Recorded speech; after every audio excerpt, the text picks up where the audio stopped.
Hello, नमस्कार, good morning, सुप्रभात। आप सभी का एग्ज़ाम टाइम एकेडमी में बहुत बहुत स्वागत है। देखिए, 2-3 दिन से क्लास आपकी डिस्टर्ब चल रही है। उसका कारण महज एक ही है कि बरसात का टाइम आ गया है और ये स्टूडियो जहाँ बना है ये ग्रामीण क्षेत्र है, ठीक है। तो यहाँ थोड़ी सी आंधी से ही खंभे उखड़ जाते हैं।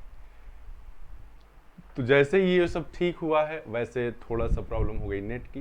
खैर, परेशानियां आती रहती हैं आदमी की ज़िंदगी में, लेकिन परेशानियों को बाधा के रूप में नहीं देखना है, उसको चैलेंज के रूप में देखना है कि अगर परेशानी से डर कर कोई भाग जाता है तो ज़िंदगी में वो सफल नहीं हो पाएगा। जो उससे लड़कर आगे बढ़ता है वही ज़िंदगी में सफल होता है। तो आइए, इसी जो आपकी ये सविंद्र सिंह की पुस्तक है भौतिक भूगोल का स्वरूप, उसका मैंने चैप्टर वाइज आपको कहा था विस्तृत कराने के लिए, तो एक वीडियो गया है। ये 30 से 40 मिनट की वीडियो में आपको कम से कम 8 से 10 प्रश्न बहुत अच्छे मिलेंगे, ठीक है। और ये पुस्तक आधार के रूप में हर जगह प्रस्तुत की जाती है, तो आप ये जान लीजिए कि बहुत ही बड़े लेखक की पुस्तक है, तो इसमें कोई झिझकने की ज़रूरत नहीं है। चैप्टर वाइज पढ़ते हैं और देखते हैं कि क्या क्या चीज़ें इस पुस्तक में गुरुजी ने रखा है। चलिए, आइए, पहला जा चुका है। देखिए, ये 1 ही, इसको 1-2 कर देते हैं, ध्यान दीजिएगा।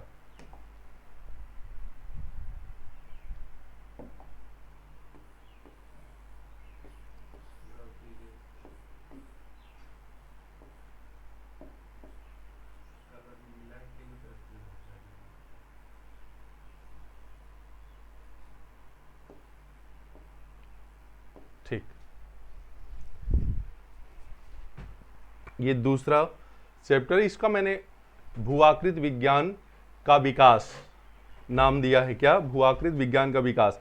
इसमें आप देखेंगे कि भूआकृत विज्ञान में कौन कौन से लोग काम किए हैं, और उन्हीं लोगों का नाम हम लोग, गुरुजी ने तो बहुत सारी चीज़ें इसमें ऐड की हैं, लेकिन उन्हीं चीज़ों को हमको यहाँ से लेना है जो एग्ज़ाम के दृष्टि से इंपॉर्टेंट हैं। ठीक, आइए, तो पहली लाइन आप मेंशन करेंगे,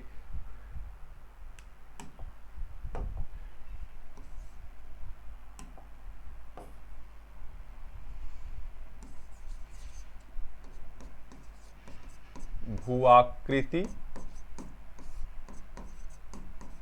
विज्ञान का विकास। भूआकृत विज्ञान का विकास, इस सीरीज से आपको समझ हो जाएगी भूगोल की, ठीक है। फिर आपको रटना नहीं पड़ेगा। देखिए, पहली क्लास में ही आपको बताएगा कि भूआकृत विज्ञान क्या है। एक विज्ञान, भूगोल की वह शाखा, यानी भौतिक भूगोल की वह शाखा जिसमें पृथ्वी की तमाम सारी आकृतियों के बारे में अध्ययन किया जाता है, उसे हम भूआकृति विज्ञान कहते हैं। क्या कहते हैं? उसे हम भूआकृति विज्ञान कहते हैं। इसी के साथ आपने पहले चैप्टर में उच्चावच पढ़ लिए हैं। उच्चावच कितने प्रकार के होते हैं, ये सब चीजें पढ़ ली हैं। आइए देखते हैं कि इस भूआकृत विज्ञान के विकास में कौन कौन से लोग भाग लिए हैं। देखिए, एक लाइन आप मेंशन करेंगे, क्या? कि भूआकृति विज्ञान, लिखते भी जाएंगे पढ़ते भी जाएंगे सब, भूआकृति विज्ञान भौतिक भूगोल का एक महत्वपूर्ण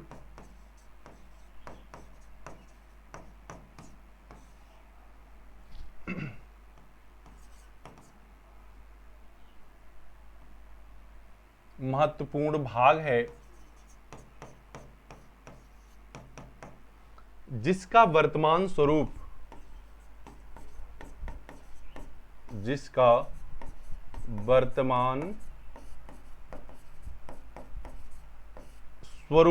ठीक है, जिसका वर्तमान स्वरूप क्रमिक एवं विधि तंत्रात्मक क्रमिक, मतलब एक बैग नहीं, एक क्रम से विकास हुआ है। क्रमिक एवं विधि तंत्रात्मक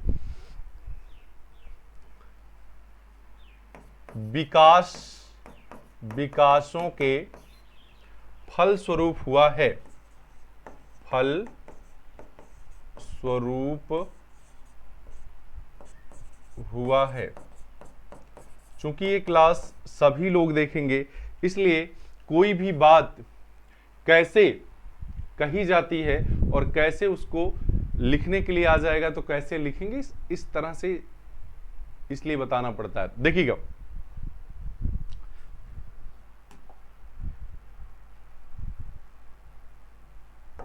फिर अगली लाइन मेंशन कर लेंगे कि भौतिक भूगोल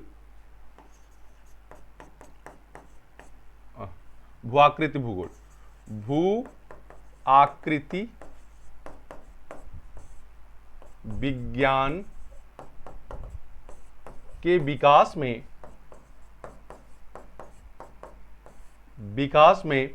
कहां के ग्रीस, यूनान तथा मिस्र, ग्रीस, यूनान तथा मिस्र के भूगोलवेत्ताओं ने, के विचारकों, आप कह लीजिए विचारकों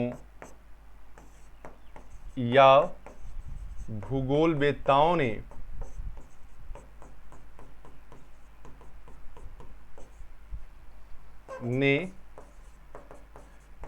अपना महत्वपूर्ण योगदान दिया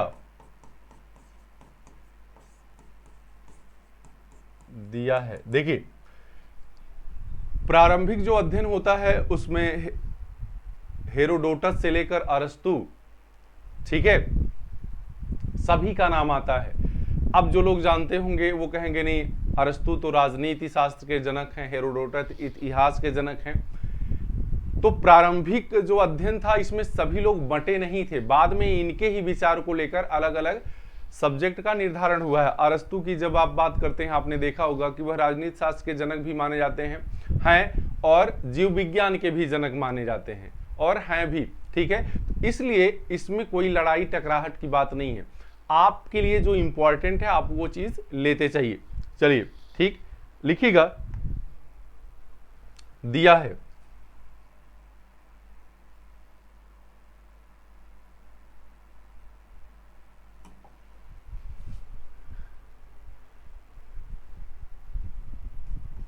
लिखेंगे बाद में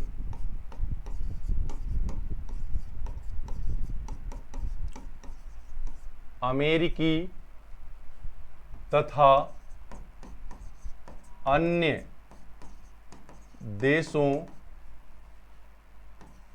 के भूगोलवेत्ताओं ने इसमें महत्वपूर्ण काम किए हैं, कार्य किए हैं। अब देखिए, नाम तो बहुत हैं, नाम बहुत हैं, लेकिन हम लोग क्या करेंगे, अपने अपने एग्जाम के दृष्टि से चीजों को कलेक्ट करते जाएंगे। एक प्रश्न पूछा जाता है यहां से कि भूगोल में डार्क एज या अंधकार युग का प्रारंभ कब हुआ, ये विकास से ही जुड़ा हुआ है। तो लिख लेंगे, भूगोल में एक से लेकर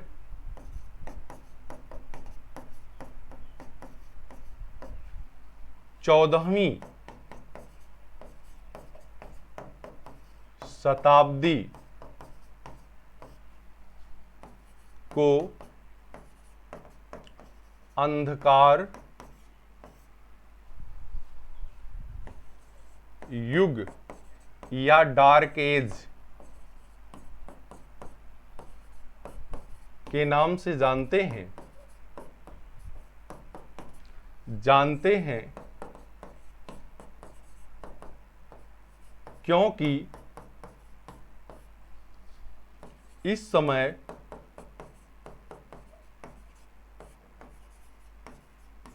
धर्म का प्रभाव अधिक था।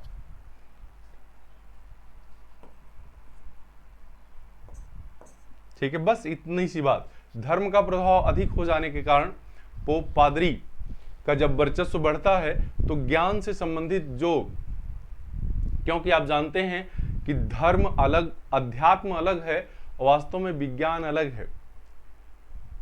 यही जो आप पृथ्वी का अध्ययन कर रहे हैं, इसमें धर्म को अगर देखेंगे तो धर्म में देवी देवता माना जाता है और भूगोल में इसको एक ग्रह माना जाता है।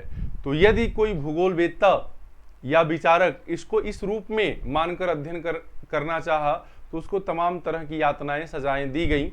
इसलिए ये पूरा 1 से लेकर 14वीं शताब्दी तक इसमें बहुत महत्वपूर्ण काम नहीं हो पाया। आप देखेंगे कि टालमी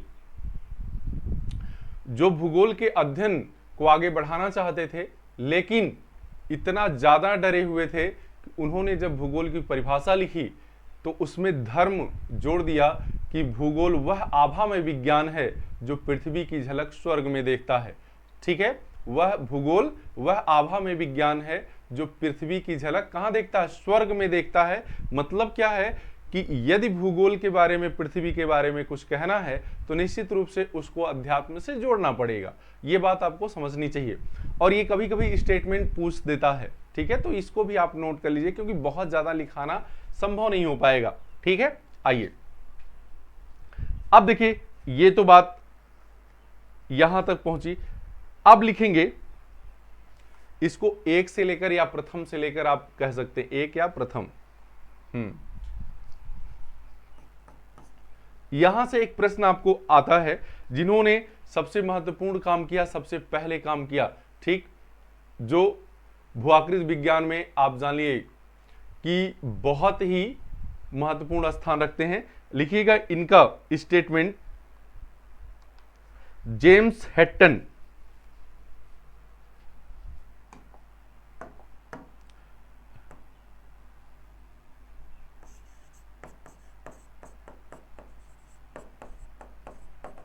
जेम्स हटन ने भू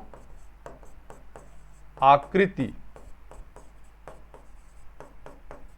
विज्ञान में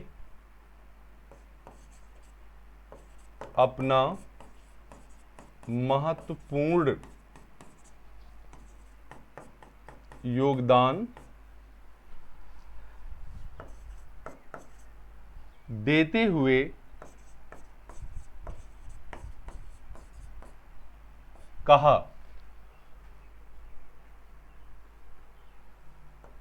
कहा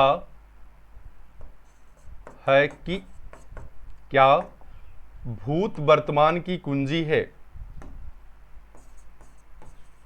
भूत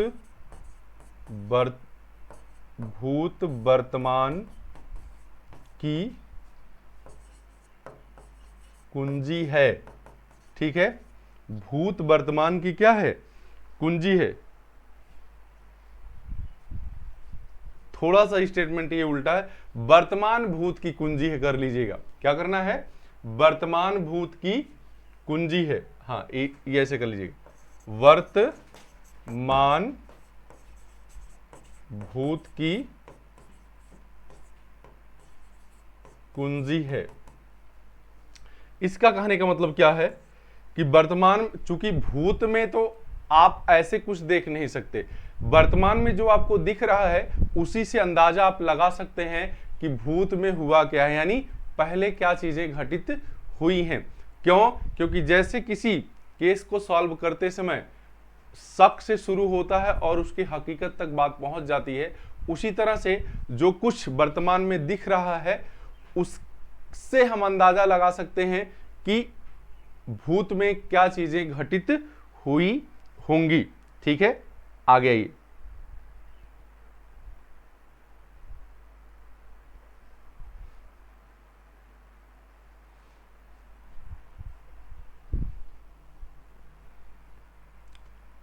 आगे एक चीज और इनसे पूछी जाती है इसी के साथ, भूत वर्तमान की कुंजी है, एक इसमें और जोड़ लीजिएगा, तथा ना आदि का पता है, ना आदि का पता है और ना ही अंत का। ना आदि का पता है, ना ही किसका, अंत का। ठीक, तो यहां तक ये बात क्या करें,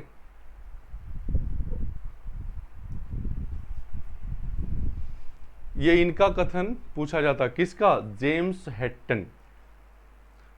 लिख लेंगे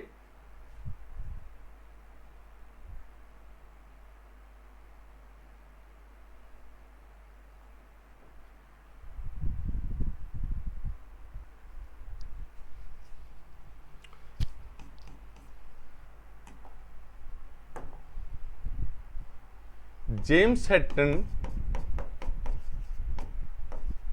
कहीं कहीं हैटन मिलेगा, कहीं कहीं हैटन मिलेगा, ठीक है।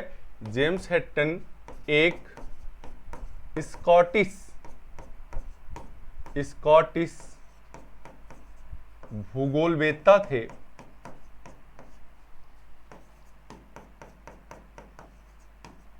प्रश्न ये भी पूछा जाएगा आपसे कि जेम्स हैटन कहाँ के भूगोलवेत्ता थे, तो आप कहेंगे जेम्स हैटन एक स्कॉटिश भूगोलवेत्ता थे, जिन्होंने 18वीं शताब्दी में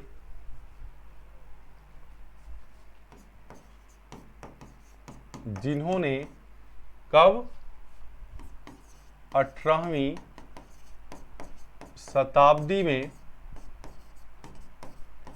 एक रूपतावाद, ये भी पूछा जाएगा, एक रूपतावाद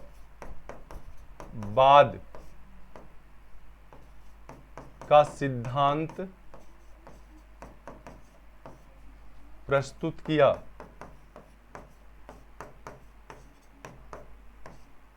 एक रूपतावाद का सिद्धांत प्रस्तुत किया।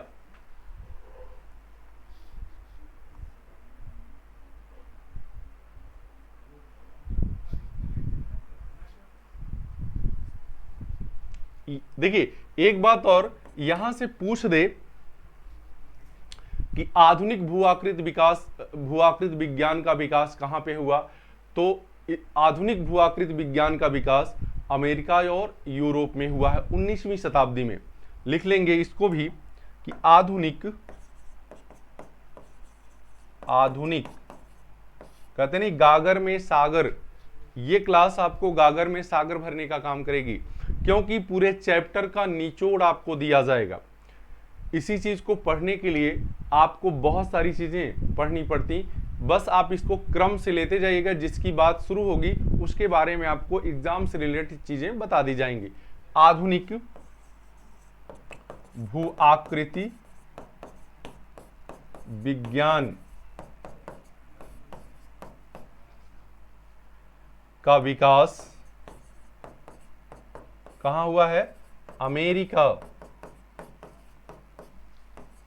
तथा यूरोप में हुआ। ठीक है, अमेरिका तथा कहां हुआ, यूरोप में हुआ।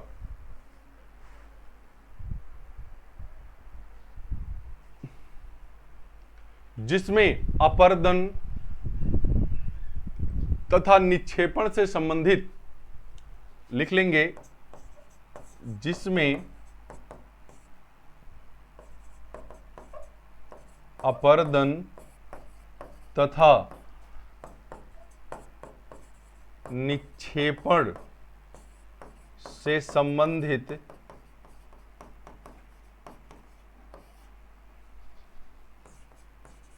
बहुत महत्वपूर्ण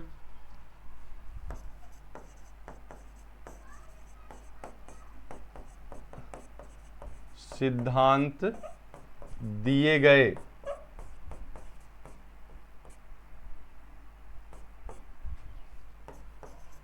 जिनका नाम इस प्रकार है।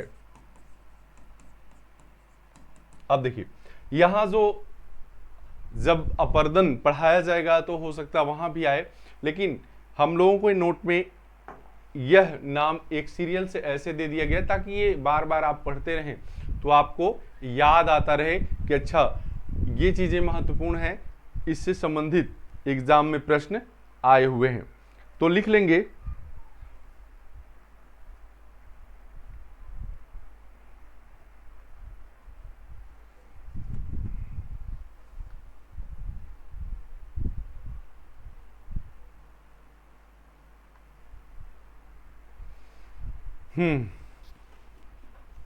यहां तक क्या करेंगे, लिखेंगे। देखिए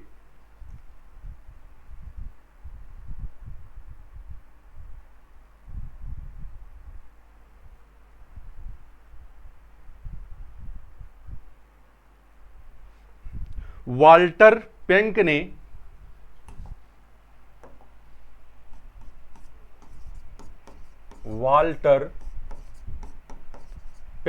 इनके सिद्धांत का विस्तार आगे चैप्टर में पढ़ाया जाएगा, लेकिन पहले इन्होंने देख लीजिए विकास क्रम में ये क्या काम किए हैं। वाल्टर पेंक ने, लिख लेंगे, वाल्टर पेंक ने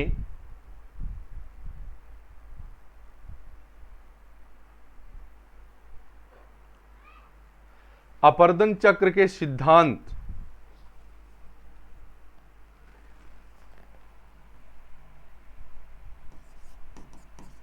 अपर्दन चक्र का सिद्धांत एवं ढालों के विकास, क्या ढालों के विकास या ढाल प्रतिस्थापन सिद्धांत का अपर्दन चक्र का सिद्धांत एवं ढाल प्रतिस्थापन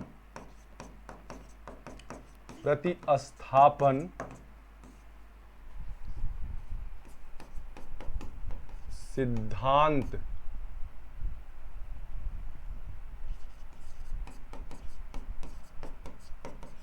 प्रस्तुत किया।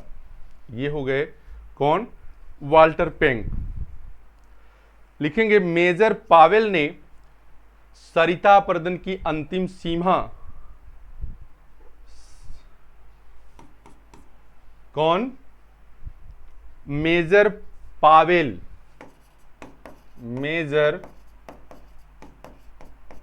ने सरिता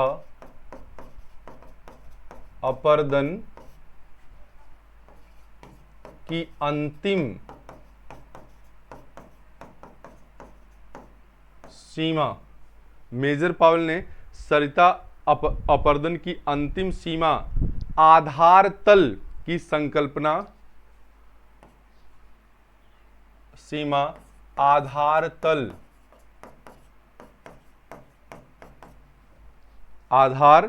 तल की संकल्पना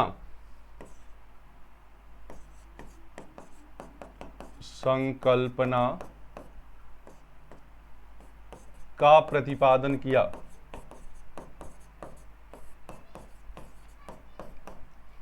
ऐसे ही नाम दे दिए जाते हैं और मिलाने के लिए कह दिए जाते हैं, ठीक है। वो टीजीटी में तो नहीं, पीजीटी और नेट में इस तरह के क्वेश्चन आपको आ जाते हैं।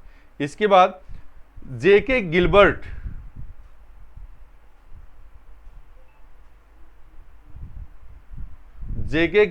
ने गतिक संतुलन, जेके गिलबर्ट ने गतिक संतुलन से संबंधित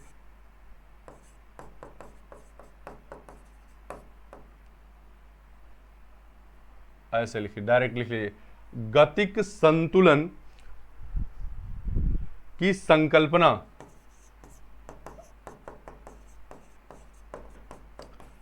का प्रतिपादन किया।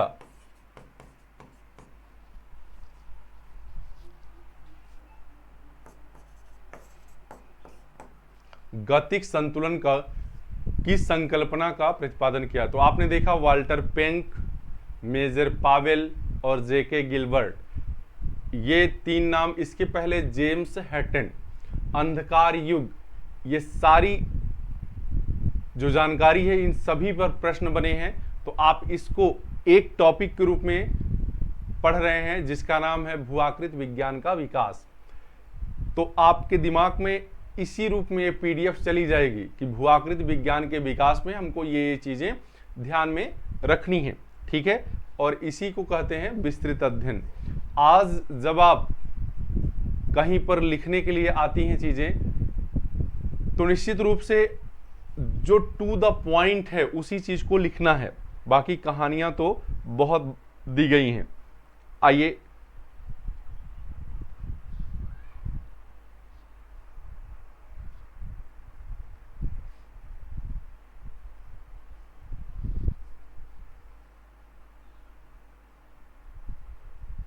लिखिएगा,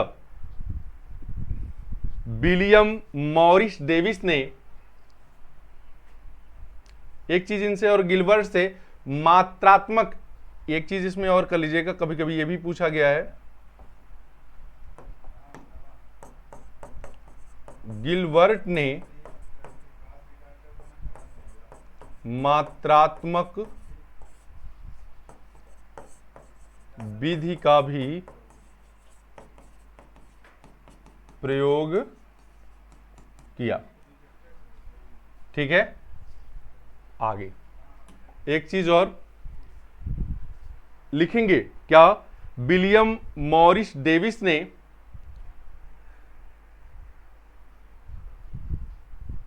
स्थल रूपों के निर्माण का सामान्य सिद्धांत,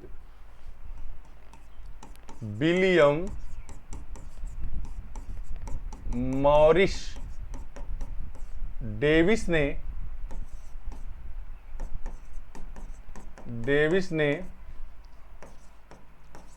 स्थल रूपों का सामान्य सिद्धांत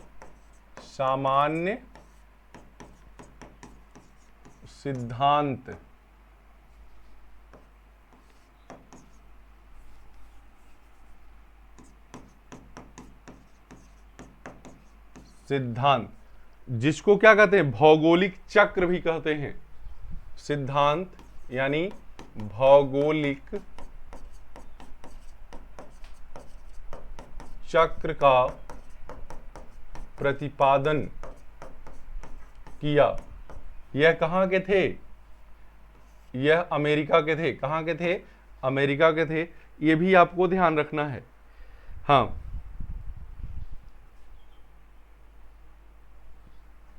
आगे देखिएगा,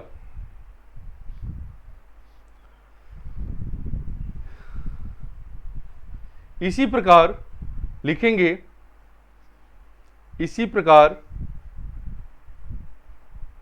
स्वीजिक ने परिहिमानी चक्र,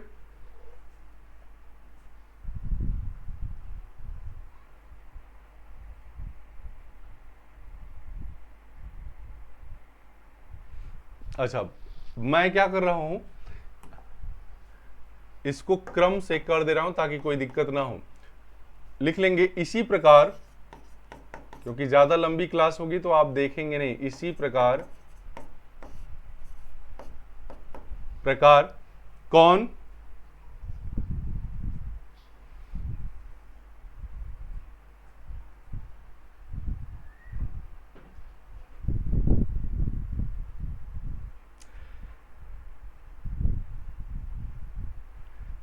कास्ट चक्र, स्वीजिक कास्ट, जो कास्ट स्थलाकृतियां होती हैं कहां? चूना प्रदेशों में। कास्ट चक्र स्वीजिक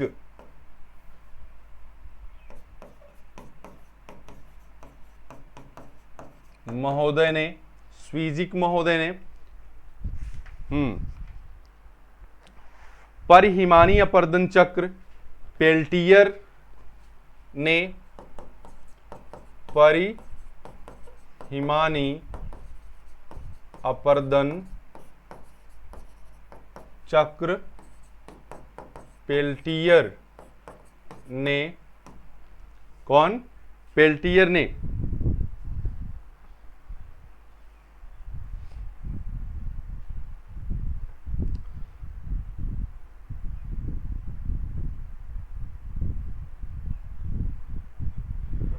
कि क्रमे ने पेन प्लेस, कि क्रमे, नाम थोड़ा सा टेढ़ा है लेकिन याद करना आपको, क्रिकमे ने क्या? पेन प्लेसन चक्र, प्लेन प्लेसन चक्र, और लिखिएगा एलसी किंग ने पेडी प्लेसन, एलसी किंग ने पेनी प्लेसन, प्लेनी,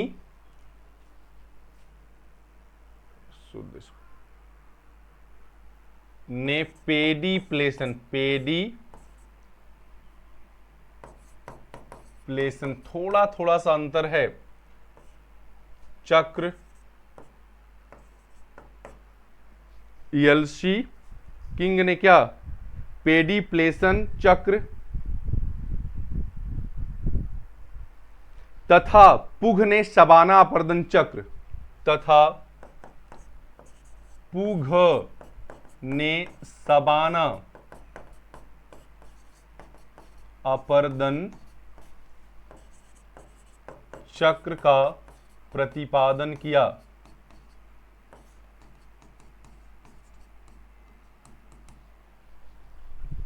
काश चक्र स्वीजिक महोदय ने, परिहिमानी चक्र पेल्टियर ने, किक्रमे ने पेन प्लेसन चक्र, एलसी किंग ने पेडी प्लेसन चक्र और पुघ ने शपाना अपर्दन चक्र प्रतिपादित किया। और सबसे पहले आपको बताया गया सर्वप्रथम, क्या?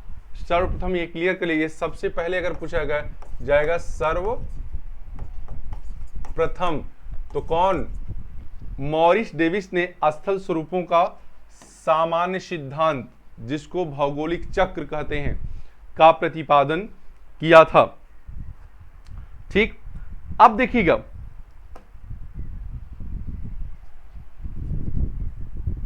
इतनी चीजें आप एक बार में नोट कर लीजिएगा, कम से कम 10 से 12 क्वेश्चन आपको जा चुके हैं। इसके बाद आपको अगला जो इसका टॉपिक रहेगा कि भूआकृति विज्ञान जो आपका है उसको कितने क्षेत्रों में बांटा गया है, कि समुद्र विज्ञान क्या होता है, समुद्र विज्ञान के बारे में थोड़ी सी चर्चा करेंगे। ठीक, इसके बाद फिर उससे कौन कौन से क्वेश्चन आए हैं इसके बारे में बात करेंगे। फिर जलवायु विज्ञान, इसी तरह से आगे चैप्टर वाइज हम अध्ययन करते जाएंगे और आपके सारी समस्याओं का हल आपको मिलता जाएगा। तो आज के लिए बस इतना ही। सुनने के लिए धन्यवाद।